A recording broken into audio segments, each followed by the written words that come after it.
Öcalan'ın örgütün kendi kendini feshetmesi talebi, bu talebin gerçekleştirilmesi, hatta silahların bırakılması, bırakılan silahların sembolik anlamda da olsa yakılma töreninin düzenlenmesi, e, bu adımların peş peşe ve hızlı bir şekilde atılması.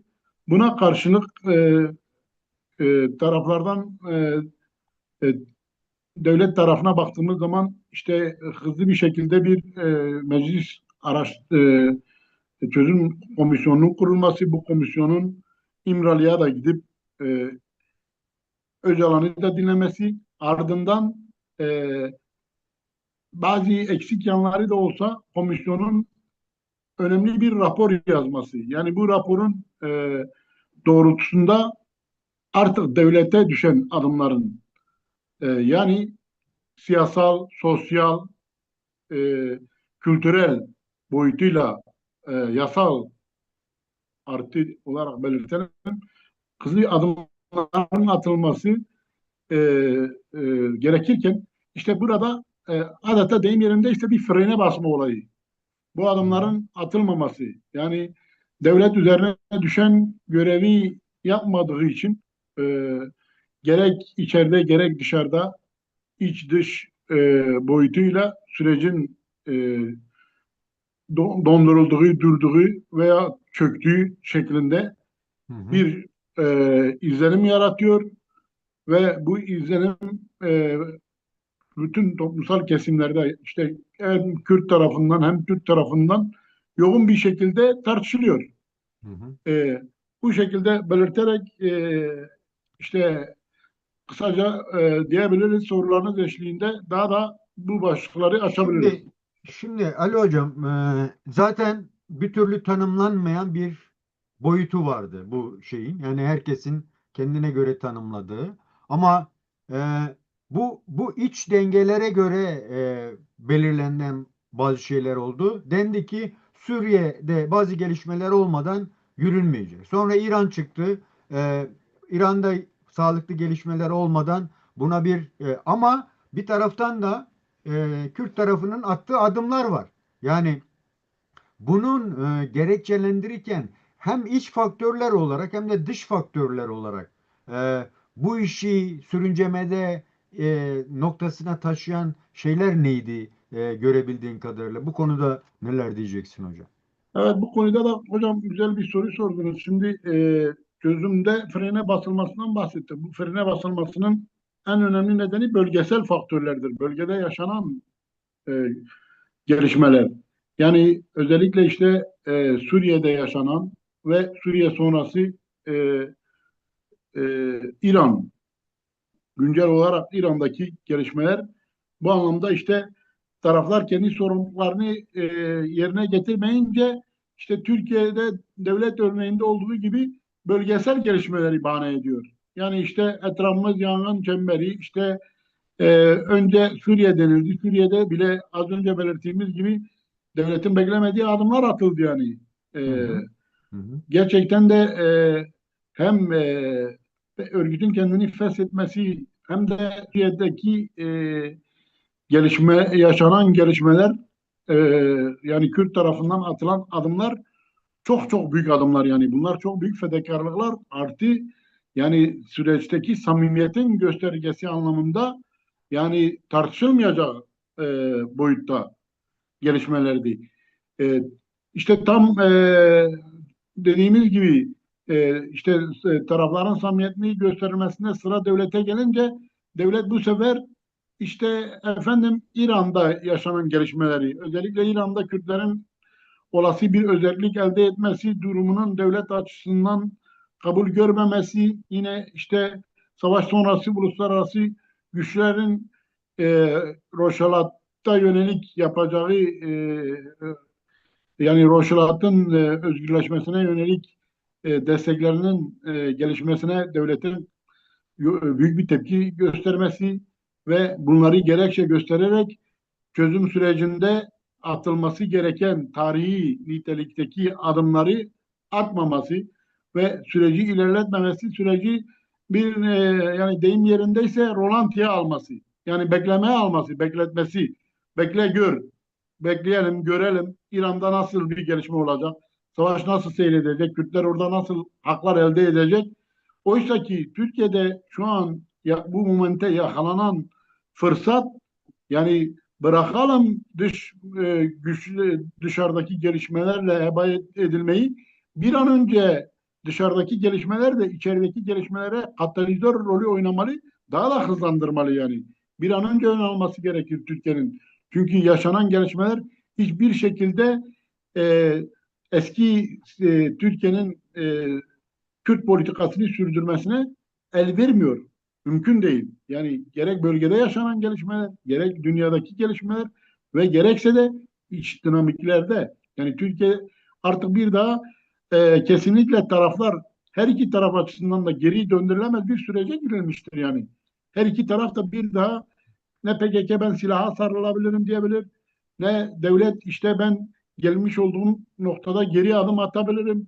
E, Eski tarzda, eski tas, eski hamam devam edebilirim diyemez. Bunlar hem bölgesel gerçekliğe uymaz, hem iç gerçekliğe uymaz. İçteki yaşanan gelişmelere uymaz. Bu anlamda bence devletin şu anda e, beklemesinin bir nedeni de dediğimiz gibi bölgesel faktörlerdir. Suriye'de de yine mesela şeye baktığımız zaman e, evet, Kürtlerle Şam hükümeti, geçici Şam hükümeti arasında bazı gelişmeler yaşanıyor.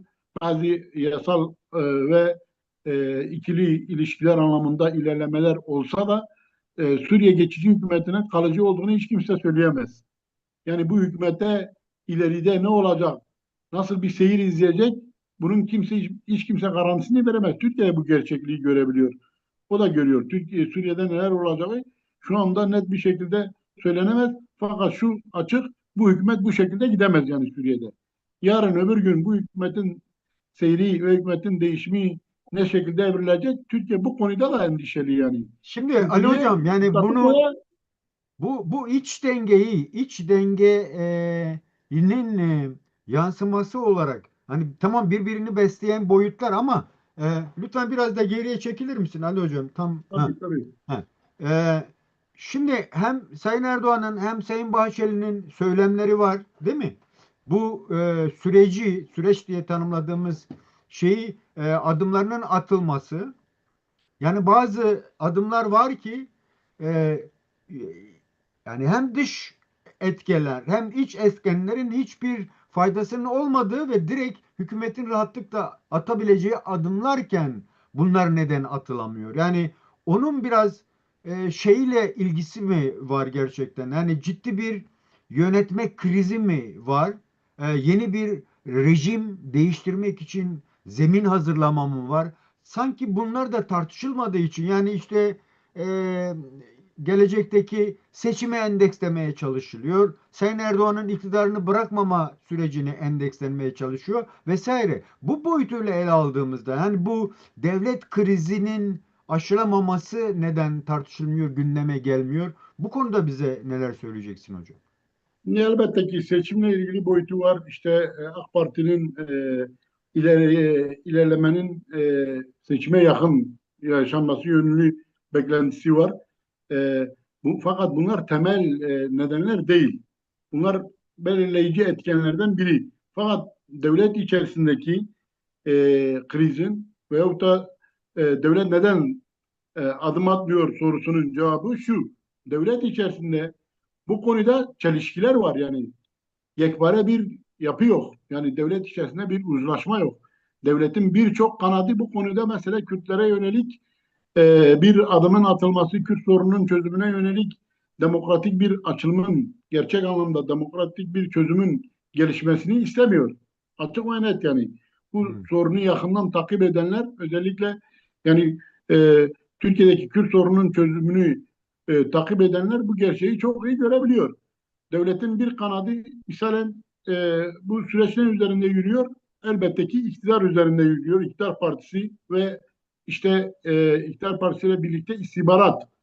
Yani burada İbrahim Kalın istihbarat ve iktidar bu konuda adımların atılması gerektiğini kanaatimce görüyor. bunun gerekli olduğunu biliyor. Fakat e, orduya baktığımız zaman açık ve net ordu ne düşünüyor? Ordu diyor ki ben zaten e, terörü tırnak içinde onların deyimiyle yani geriletmiştim. Ülke içerisinde adım atamaz hale getirmiştim. E, yine işte güneyde Pençe Kilit vesaire gibi hareketlerle tamamen işte kontrol almıştım tarzında. Böyle bir güvenlikçi yaklaşım var yani ordunun başta olmak üzere bazı sivil kesimler de mesela siyasal partiler de bu konuda ordu gibi düşünüyor. Kimler özellikle muhalefetteki partiler yani bu İyi Parti'den tutalım yine ismini almaya bile gerek olmayan birçok ırkçı şoven yaklaşıma sahip olan partiler, sivil toplum örgütleri hatta Türkiye'de bu görüşe sahip yani. Bunlar ne yapıyor? İster istemez devlete etkide bulunuyor yani. Devlet içerisindeki bir kanat buradan da güç alarak ne yapıyor? Sürece karşı e, fren koyuyor. Burada iktidarın yapması gereken ne? Hızlı bir şekilde aslında çıkıp laf değil, siyaset üretmesi, çözüm üretmesi gerekirken iktidar da e, deyim yerindeyse işte e, devlet kurumları arasında adeta bir denge unsuru rolü oynuyor yani. Benim görebildiğim yapılan iktidarda yapılan açıklamalar buna yönelik yani. Oysa buna yönelik değil. Yani günü kurtarma veyahut da işte süreci hem bir yanda savunurken öte yandan da adım atmayarak sürece karşı olan kesimleri dengeleme gibi politikalar izlenerek bu süreç yürütülemez.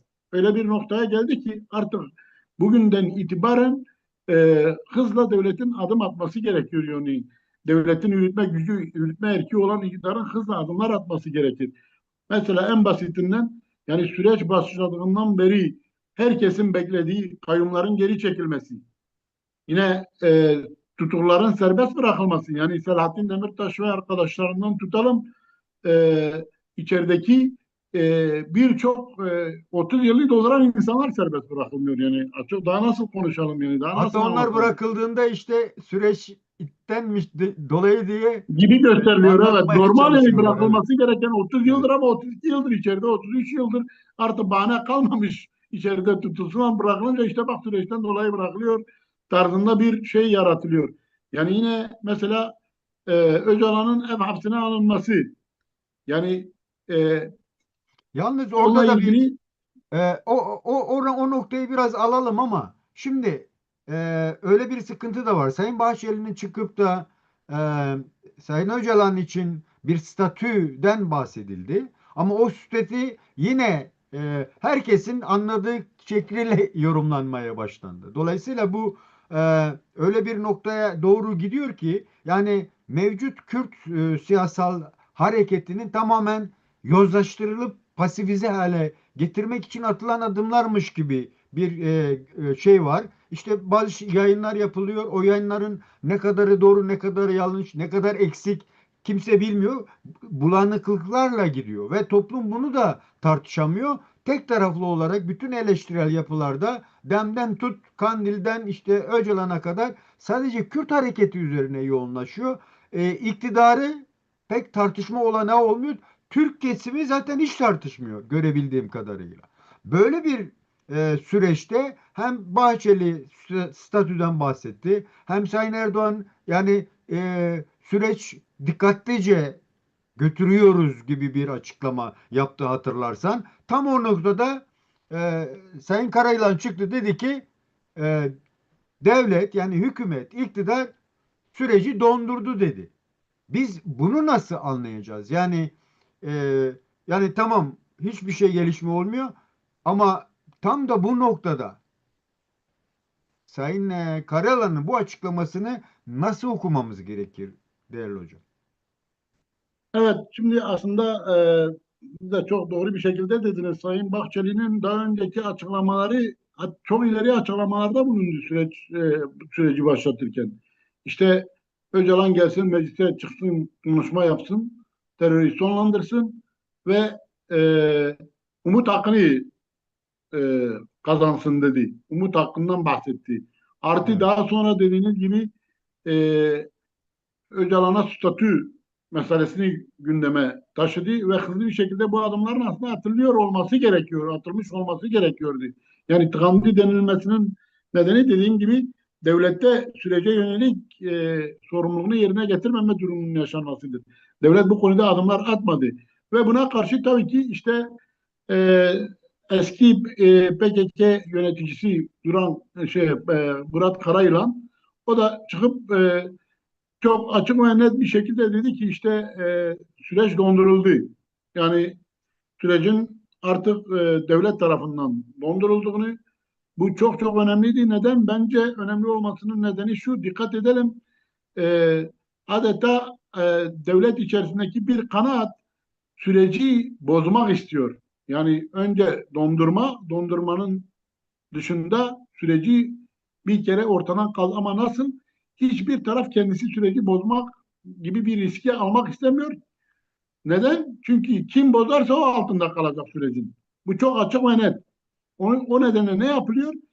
Ya, Öcalan'a büyük dayatmalarda burada bulunuyor Peki yani. Karayılan'ın bu açıklaması bu riski yaratmıyor mu? Yani çünkü devlet diyor ki iyi gidiyor. Biz Öcalan'a statü düşünüyoruz.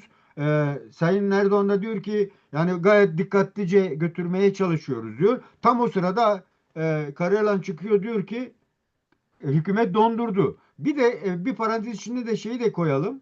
Mesela yine bazı duyumlara göre Sayın Öcalan diyor ki benim hapishane odasından eve çıkmamızın bir statüyle ilgisi yok. Yani statü tanımlamasını da görebildiğim kadarıyla ne Kürtler sağlıklı şey yapabiliyor ne de Türkler. Yani statü derken bu konuda bize bir şey söyler misin? Nedir? Ne demek Sayın Öcalan'ın statüsü? Yani bu açıkta Şimdi, kalırsa sadece Öcalan'ın kendisi için bir şeyler yaptığını, istediğini ve dolayısıyla da eleştirileri de hak ettiği bir sonuca varıyoruz. Yani bunlarda da açık konuşmalar yok. Bu konuda neler diyeceksin?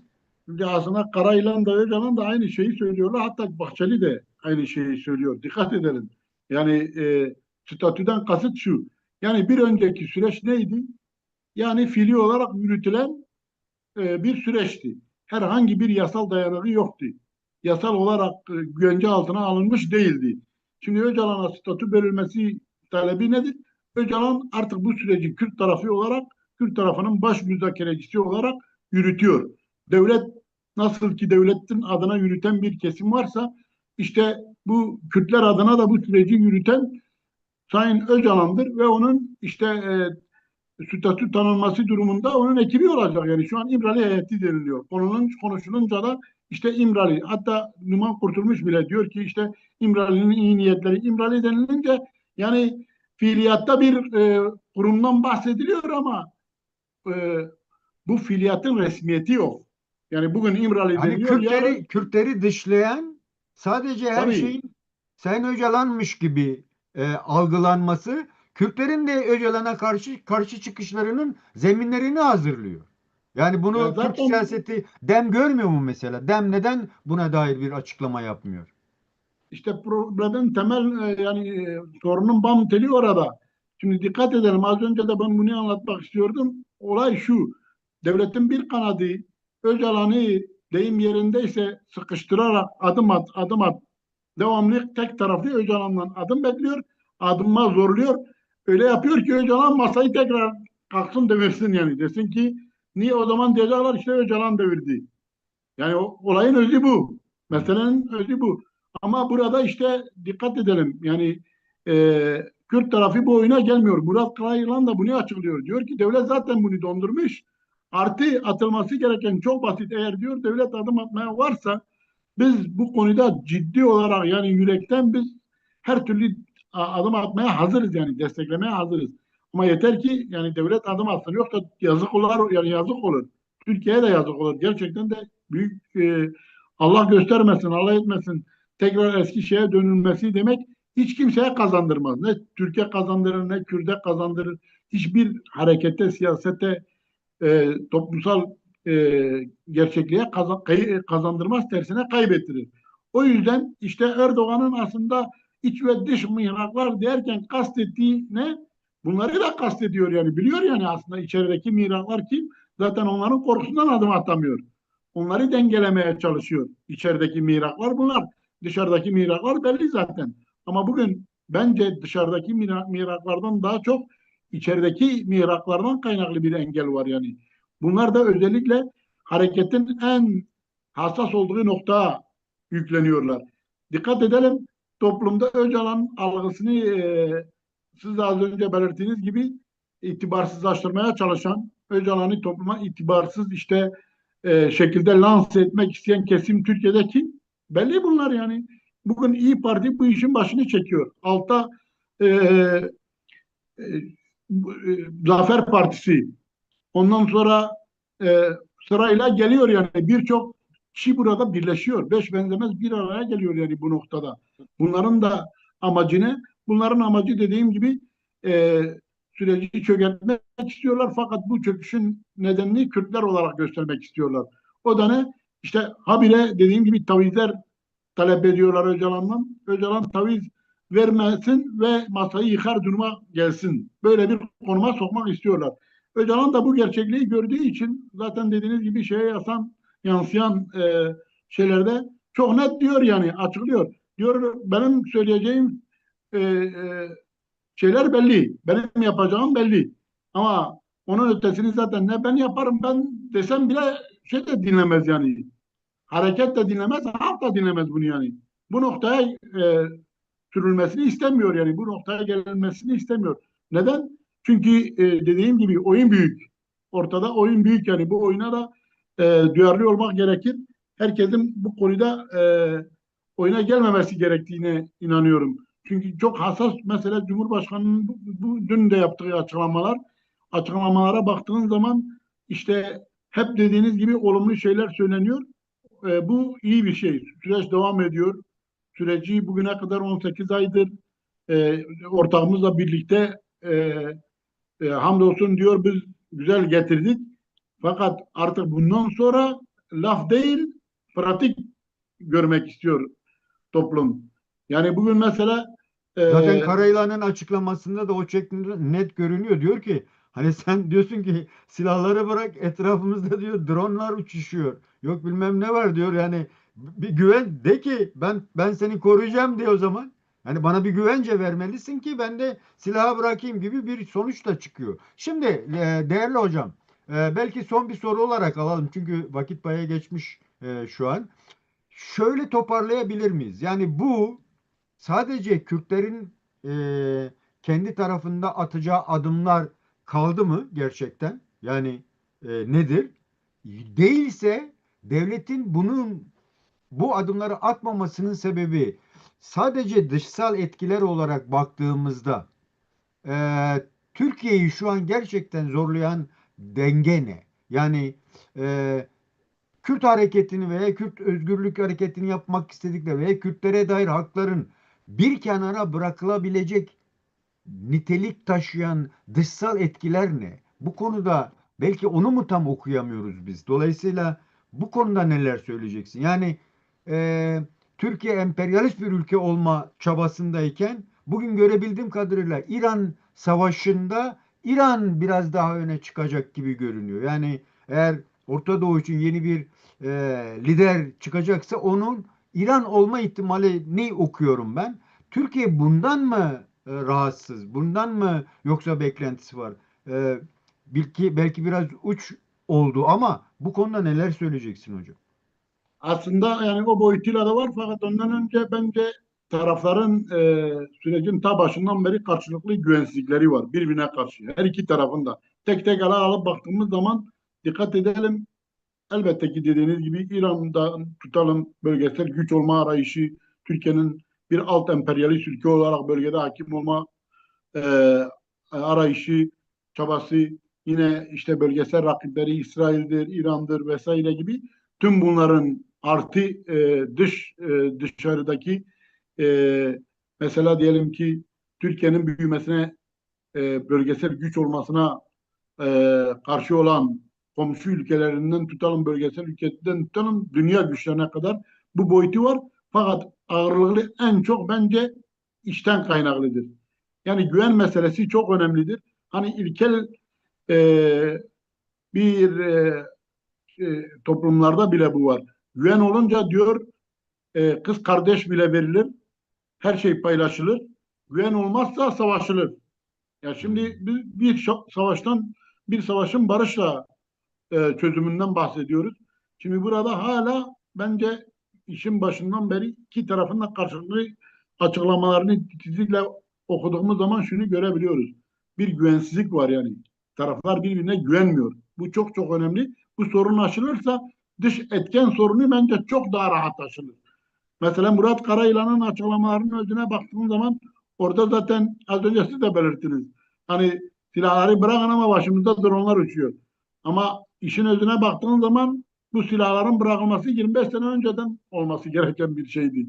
Yani 30 sene önce bırakılması gereken bir şeydi. Ama adeta o güvensizlikle o silaha yapışmış bir şekilde hareket böyle bekliyor.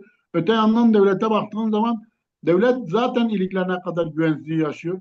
Ki burada en büyük güvensiz durumda olan ve daha doğrusu güvensizlikten de öte Kürtlere karşıtlık konumundan bir türlü çıkamayan bir devlet gerçekliği ortada var. Dikkat edelim.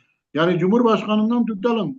E, Devlet Bahçeli'ye, oradan tutalım Numan Kurtulmuş kendisi meclis başkanı, aynı zamanda komisyonun başkanı, açıklamalarına bakıyorsun. Hepsi Öcalan'ın attığı adımları, yani istersen karşıtlar bile olsun. Karşıt olanlar bile memnun.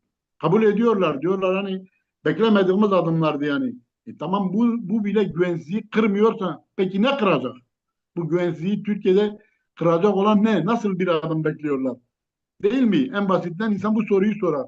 Şimdi bunu derken sadece Türkiye'nin bir güvensizlik olarak değerlendirmemek gerekir.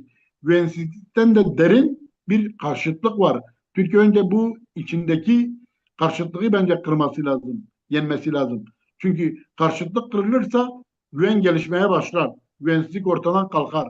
Ama karşıtlık kırılmazsa, karşıtlık sürdürülürse, ki işte az önce belirttiğim devletin içindeki o damar bu karşıtlığı sürdürmeye and içmiş gibi Mesela duruyor bugün yani. Özgür Özel'in bir açıklaması vardı. Yani bana ilginç geldi gerçekten. Diyor ki artık yeni bir şey futboldan hareket ederek diyor ki yani en iyi savunma saldırıdır diyor. Yani artık o da başka bir yöntem denemeye çalışıyor. Çünkü yani eğer süreç dondurulacaksa, onlar da kendi hesaplaşmalarına düşecekse yine Kürtlerin beklentisi gelecek bahara kalacak gibi bir sonuç doğurur ki yani tabii bilemiyorum, ben sadece görmeye çalışıyorum. Dolayısıyla yani devlet gerçekten hem Kürtlerle hem de bugünkü rejimsel olarak baktığımız zaman laik kesimle uzlaşabilecek bir zemin olgunlaşması görüyor musun? Veya öyle bir arayış var mı? Yani Türk aydını ne diyor, nasıl konuşuyor, nasıl düşünüyor? Bu konuda bir öngörülerin var mı veya gözlemlediğin bir şey var mı? Bunu ben Demirel'e bir lafıyla bunu cevaplamaya başlayayım. Diyor siyasette 24 saat çok uzun bir zaman. E, Evet. Gerçekten de yani dediği laf doğru. Şimdi siyasette bence bir değişim olacağını öngörebiliyorum. Nasıl derseniz şöyle söyleyeyim. Bu şekliyle gitmeyecek. Zaten hani Suriye'nin durumu ortada. İran'ın zaten şu an daha ateşkes olsa da e, savaşın ne şekilde seyredeceği, bir uzlaşmaya varılıp varılmayacağı da belli değil. Uzlaşma bile olsa da mevcut hükümetin artık azınlıkları dikkate almadan her şeyin Tahran'dan beklendiği Tahran'a bakılarak gelişeceği bir İran olmayacak. Bu mümkün değil yani, ortada böyle bir gerçeklik artık yok. Tüm bunların tabii ki Türkiye'ye yansıması ne şekilde olacak? İster istemez Türkiye'de artık değişmek zorundadır, değişecek. Ben bu değişimin sancıları bugünleri öyle okuyorum. Bugün mesela Cumhurbaşkanı Erdoğan'ın kabine sonrası açıklaması vardı. Avrupa Birliği ile ilgili çok uzun uzadıya, işte birliğin Türkiye'yi üyeliğe almaması ve almamasıyla yapmış olduğu haksızlık ve ne kadar Türkiye'nin Avrupa Birliği'ne üye olmaya hazır olduğu ve Türkiye'nin Avrupa Birliği'ne üye olarak Avrupa'nın da tamamlanacağı, işte Avrupa'nın Türkiye'ye ihtiyacı olduğu vesaire. Ben bunu da şöyle okuyorum. Türkiye kendi başına adımları iktidar diyelim atmaktan çekiniyor. Yani seçim hesapları yapıyor, korkuyor. Bunu ne şekilde yapacak? Avrupa Birliği'ne böyle bir şey de yapabilir. Avrupa Birliği'ni yine öne çıkararak ki bugün başladı, ileriki günlerde bunu daha da geliştirebilir. Öyle de okuyabiliriz bu açıklamasını. Bu şekilde adımlar atmayı Haziran, Mayıs ve Haziran içinde bekliyorum. Açık ve net diyeyim. Atılacak adımlar da öyle çok anayasa değişikliğini gerektirecek adımlar değil. Hani deyim yerindeyse atla deve değil. Yani yasal değişikliklerle yapılabilecek birçok şey var yani. Yasanın değişmesiyle birlikte yapılacak şeyler var. Daha sonra da işte anayasanın değiştirilerek yapılacak şeyler vardır. Fakat bu yasalar ve yönetmeliklerin değiştirilmesiyle yapılacaklar çok daha rahat istenir ve yapılabilir diye düşünüyorum. Ee, Artık hem bölgesel hem de iç dinamikler e, eskiye göre Türkiye'nin ağırdan almasına müsaade etmiyor. Peki hocam, son bir soru. Yani siz belirlediniz ama yani kim kaçarsa, kaçma işlevi görürse altında kalacak. Yani bu da boşlukta kalıyor çünkü neyin altında kalacak? Yani çünkü her şey devam ediyor ve bir tarafta işte terörsüz Türkiye diye bir şey var. Yine işi Kürtlerin başına bıraktılar. Kürtler kendi başlarına adım atıyorlar. E, Bakıyorsunuz Kürtlerin altındaki zeminler kayıyor. Yani kim sorumluyu irdeleyerek son olarak buna dair bize neler söyleyeceksin? Yani e, sorumlu seçmemiz gerekirse sadece iktidar mı, sadece Kürtler mi, Türkiye'deki devletin yeniden yapılanmasını getirmiş olduğu o kriz halimi nasıl tanımlamamız gerekiyor ve aşılabilir mi? Bu konuda neler söyleyeceksin son olarak? Ya ben sorumlu olarak kesin ve net devlet.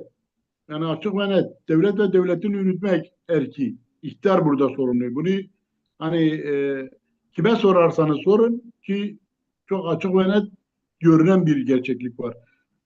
Kürt tarafı kendisine düşen adımları gerçekten de ki zaman zaman ben bile yazılarımda da programlarda da eleştiriyorum. Çok hızlı bir şekilde, çok beklenmedik şekilde ve Kürt tarafının bile hazmedebileceği dereceyi aşarak attı bu adımları değil mi? Hepimiz bunu yaşadık, gördük Evet, yani. evet.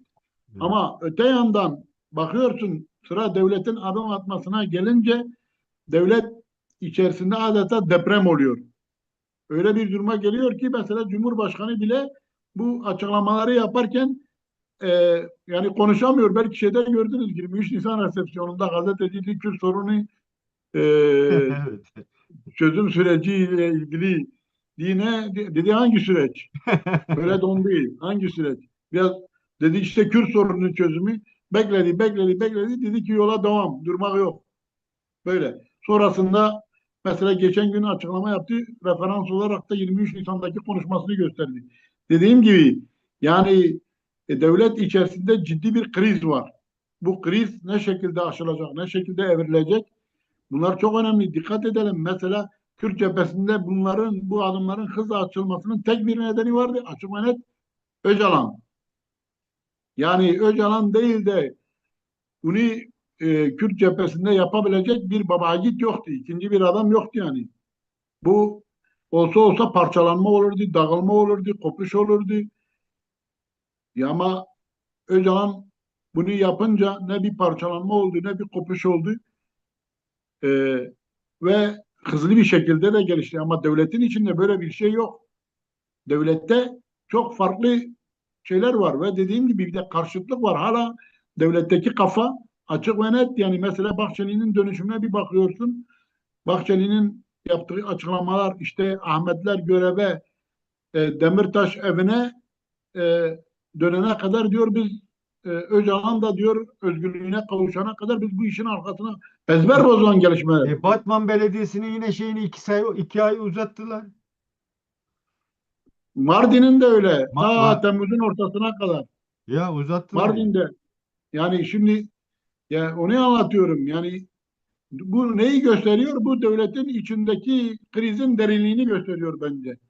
Devlet derin bir krizde, derin bir Kürt korkusu, fobisi, işte İran'daki gelişmeler de o korkuyu, fobiyi tetikledi.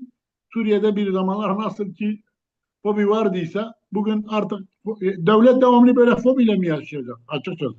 Türkiye böyle fobiyle mi yaşayacak? Yani Türkiye'de artık bu süreçte ya gönüllü değişim yaşayacak veyahut da bunun sonrası ne? Bunun sonrası çok açık net. Yani her ne kadar bölgesel sorunlara Kürt sorunu endeksleyerek işte İran'daki çözülsün, Suriye'deki çözülsün. O zaman sen sorunu uluslararası bir sorun haline getiriyorsun. O zaman Türkiye'deki Kürt sorunu da yarın uluslararası toplum çözecek. Kendi Evet. eliyle getiriyor yani. O dediğim gibi öyle olması gerekir. Hızla çözecek ve dönüp Suriye'ye, İran'a bu yönlü öncülük yapması gerekirken işte orada aman Kürtler şu hakkı elde etmesin, burada Kürtler şu hakkı elde etmesin. Ona göre biz de içeride bir şey vermeyelim. Sanki bir alışveriş e, yapılıyormuş gibi. Oysa bence bu atmosfer Öcalan'ın yaratmış olduğu atmosfer gerçekten de tarihi bir fırsat. Bu fırsat heba edilmemesi gerekir. Bunu ben tek demiyorum, herkes diyor. Bunu mesela Numan Kurtulmuş bile diyor.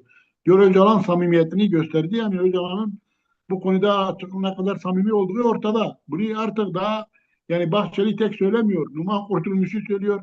Herkes devletin üst düzeyini kimi ağzını açsan yani Cumhurbaşkanı da diyor yani gelişmeler çok iyi. Gelişmeler iyiyse o zaman yani niye adım atılmıyor? Peki Ali hocam. Değerli arkadaşlar, değerli dostlar, bugün de gazeteci, araştırmacı, yazar Ali Candan'la süreci, yani hakikaten neresinden tutsak bizi bir boşluğa götüren bir durum. Dolayısıyla da bazen havandan su dövüyoruz gibi görünüyor. Bugün söylediğimiz yarın boşa çıkıyor. Yani bizim dışımızda çok gelişen şeyler var.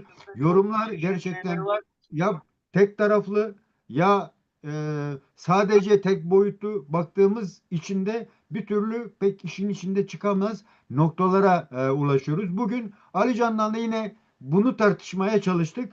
Değerli hocam, çok teşekkür ederim vakit ayırdığın için. Yeni bir çalışmada görüşmek üzere. Hoşça kal diyorum. Değerli arkadaşlar, size de. Buyurun Ali hocam. Ben teşekkür ederim hocam. İyi akşamlar. Görüşmek üzere.